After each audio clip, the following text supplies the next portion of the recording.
But then you get the Knicks, who I saw someone tweet, and it's like the Knicks have had like 16 lottery picks and have never, ever gone up.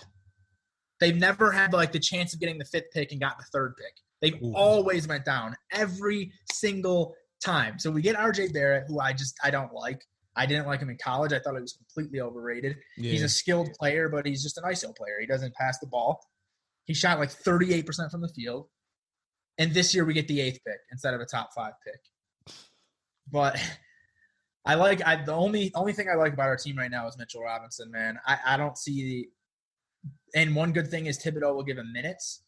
Mitchell Robinson was like 3rd in the league in his rookie year, was playing 20 minutes in blocks. Last year, he broke the record for field goal percentage while averaging 10, 11, and 4 per 36 minutes, or 15, 11, and 4, per 36 minutes, 4 blocks, 11 rebounds, 15 points. And the man was playing 23 minutes a game for a team who wasn't going to playoffs. How do you have this quite obviously blue chip talent and not give him more minutes to develop? You got Taj Gibson in there playing. So the one good thing about Thibodeau is he'll play more minutes, but I don't know, man.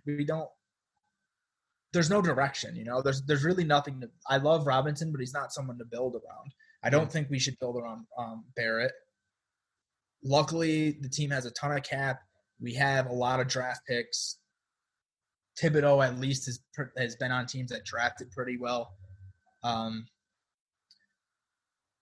I want to come back on this podcast after the draft and after free agency, and then talk about the direction they're going in. Because right now it's just a ship in the middle of the water, and you don't know which way the wind's going to blow. You just have this weird collection of young guys who, like Kevin Knox, really loved Kevin Knox. They didn't give him a chance to develop. He averaged 13 points as a rookie and then got less minutes in his sophomore year for some reason. But I don't know. I think Thibodeau will kind of be a guy like Casey. I think he'll build the team. And if they let him, I think in 3-4 years they might actually be a 6 or 7 seed, And then from there, maybe they can get a superstar in. But I want to see them get away from the Knicks model. I want to see them keep drafting. Give Barrett a shot this year. I don't like him, but really let him lead the team this year, so you at least know. You should be playing Barrett, Knox, and Robinson 30 minutes a game minimal. Yeah. You should be looking for we got Alonzo Trier, really good undrafted free agent. Go after those guys. Suck. It does not matter. Just get those really young guys. And do like the 76ers did, honestly. You guys had trash teams. You let your rookies play, and you decided, okay, this guy's good, this guy's good, this guy's good. Keep them. Get rid of these guys. They got rid of the wrong guys, but they still did a process. Right.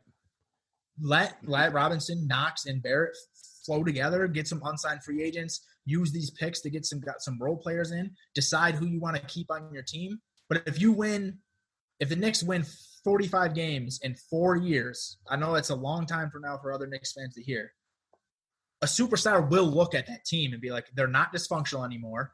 They have young guys who would be good number 2s and role players, and they're in the biggest market in the world. And they'll come. The only reason they're not coming now is because of dysfunction. You get rid of that dysfunction, it doesn't really matter how many games you play as long as you're trending up. And, well, yeah, like I said, I would love to come back on after free agency before next season and kind of talk about it. But as of right now, man, it's just I like the moves they've made in the front office. I like that they're embracing analytics. I think Thibodeau will be a good hire. But that's because I have low expectations. I think he'll be a good guy who's old. He can teach fundamentals of the game. He's not going to be afraid to play them a ton of minutes and let them learn. But I think eventually, 4 or 5 years from now, if everything goes right, he's going to have to be the martyr.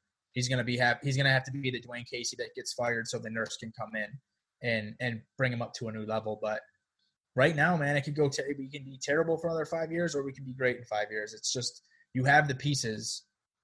You have to let them work, and that's how I felt at this is the exact opinion I had at the beginning of. Not to ramble too much longer, but it's the exact opinion I had at the beginning of this year. Was you have pieces, man. Like stop signing all these old guys. Just go out there and suck, but try while you're sucking. and you'll figure things out from there. But people are so afraid for their jobs. Fizdale was so afraid for his job. He was trying to win, and it was like, you're not going to win. So you're going to get fired anyway. You might as well try to get these young guys to develop. But no one thinks like that, and I couldn't ask them to think like that. Yeah. The guy's got a $5 million contract he's trying to keep. He's not going to just let his young guys fail. And that's what's so great about Sam Hinkie, man, is he knew where he was at. You got to be honest with yourself in the NBA. He knew Brett Brown the team was going to suck. You have to give them the leash. But yeah, like I'm planning on being back on the Falls in a couple of months. Okay. After the draft and free agency, we can get together and talk about where our two dysfunctional franchises are going. Yeah, man. I'll have the booze ready too, so we can definitely do a couple of shots and drink away our sorrows. Yeah.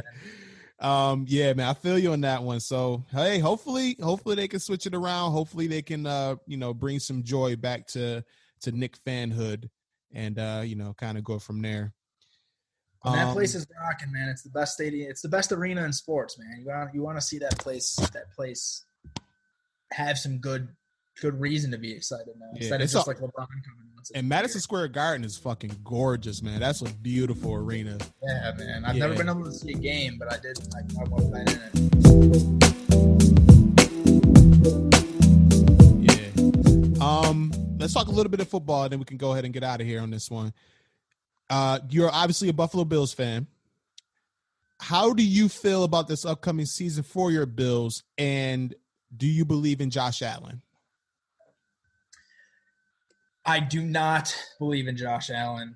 Well, I do, but not to the extent that Bills fans do. Most Bills fans.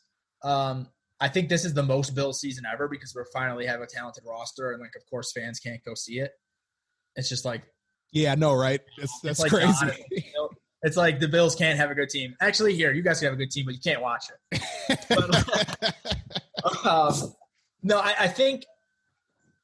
I hated when they drafted him.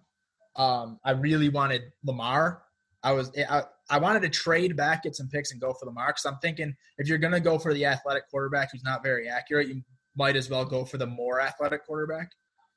And Lamar wouldn't have had this kind of success in Buffalo, but he's shown improvements. This will really be the year if I decide if I like him or not.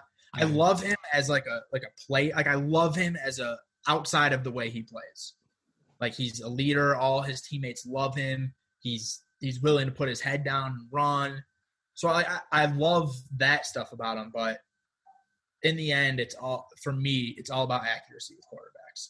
If you're not going to have Mahomes, if you're not going to have one of those top 5 guys, you need a guy who can manage a game and be accurate. That being said, McDermott was on a team with Cam Newton, and I think Josh Allen's kind of Cam Newton light. I never really was a big fan of Newton either. And I think they built a team that I think we could win with Allen. But I don't think you can consistently win with them, if you get what I'm saying. Yeah. I think we're gonna run into a Panthers situation where we have our quarterback on a rookie contract. He's a playmaker. He's going to score enough points to let our defense get him in a position to win. And then we're going to give him money. And our defense is kind of going to go from great to good. And he's not going to be able to carry us. So as a Bills fan, I'm excited. I trust Brandon Beane and McDermott entirely to figure it out. But I'm not sold on Allen. I'm more sold I am than when we drafted him. When the Bills drafted him, I was pissed. But he's made strides, but this is the year. Year number 3, cliche, this is the year. Same thing, like now we know Trubisky's a bum.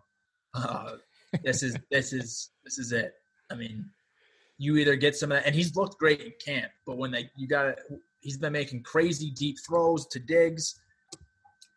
But yeah, this is it, man. You got one of the most talented offenses around you.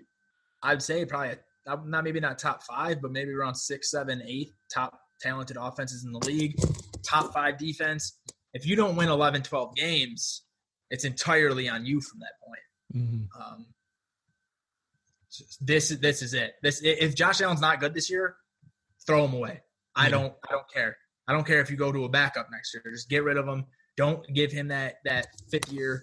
That's like $20 million for a fifth year quarterback. Mm-hmm. Nope. Just go away. Keep that defense. Keep that run game that's going to be developing, and go look for a guy. This Buffalo Bills team kind of reminds me of my early 2000 Baltimore Ravens teams, where we had a crazy dominant defense led by Ed Reed and Ray Lewis and Terrell Suggs. And 5 years of just like top 3, top 5 finishes in, defensive categories, and never really had a stable quarterback. Like we had fucking Kyle, I should have been a bowler with Super Bowl aspirations. Steve McNair, he comes in for a season. We go 13-3. He's a game manager. And you guys, it's like it all comes down to Josh Allen. You have a Super Bowl winning roster, and like top to bottom. You look at the defense, like you said, top 5. I think it's a top 3 defense. I think you guys arguably the best defense in the NFL. It could be. Yeah, exactly. So you got a dominant defense, very young and athletic. You have a solid offensive line, which I made upgrades to. You got a really good running back in Singletary. He's going into his second year as a pro.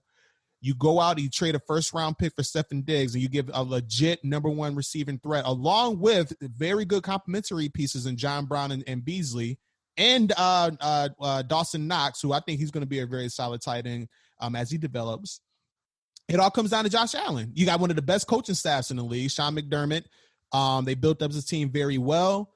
And it all comes down to Josh Allen. Can he take that next step? For me, watching him, like accuracy, that was definitely one I 100% agree with you on. And then also decision-making. Physical talent, he's one of the most physically talented quarterbacks I've seen come into the NFL. Crazy arm, like one of the strongest arms I've ever seen. Can move, can get out of the pocket, can run. And but I have seen him just do stupid shit. Just like, what are you doing? Like that playoff game against Houston, you guys should have won that game. When he did that shit, when he's running and he tried to lateral the ball and luckily it went out of bounds, I'm like, oh my God, what am I watching?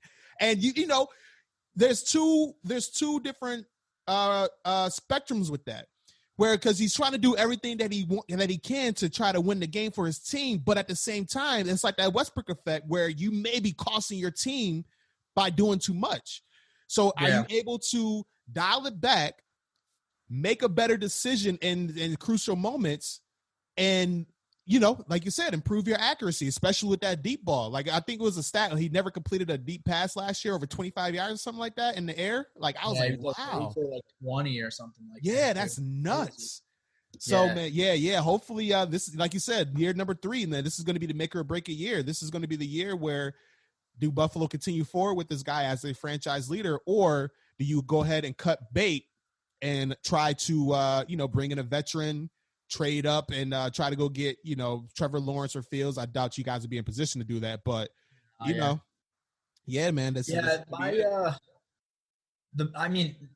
No Bills fan bias. Like I think the Bills have a great opportunity to compete for a championship this year, just because there's no dominant teams. I mean, for the past decade and a half, there's always been at least one team that's just like no one's beating them. But you look at the Chiefs, and the Chiefs, I mean, they have a great offense, but they're not bulletproof. To be fair, they probably should have went to the Super Bowl 2 years in a row. But the Chiefs are one wide receiver injury away, something like that, to being a very beatable team. The Ravens, great team, but I think the Bills are built to play the Ravens. I mean, they have one of the fastest defenses in the league. We have a guy in Edmonds who's my favorite young guy in the NFL. He's a beast. Happy as hell we traded up to get him. Just giant. He's huge, but he's also one of the fastest linebackers in the league. He had terrible footwork the first half of his first season, and by the second half of his first season, he was in the right spots. If he can get even better, we have fast linebackers, fast corners, fast safeties. We have the speed to contain Lamar better than probably any defense in the league. And then from there, who are obvious Super Bowl contenders? I think the 49ers were kind of a flash in the pan. I think the Packers maybe have one more year. On paper, obviously the Bucks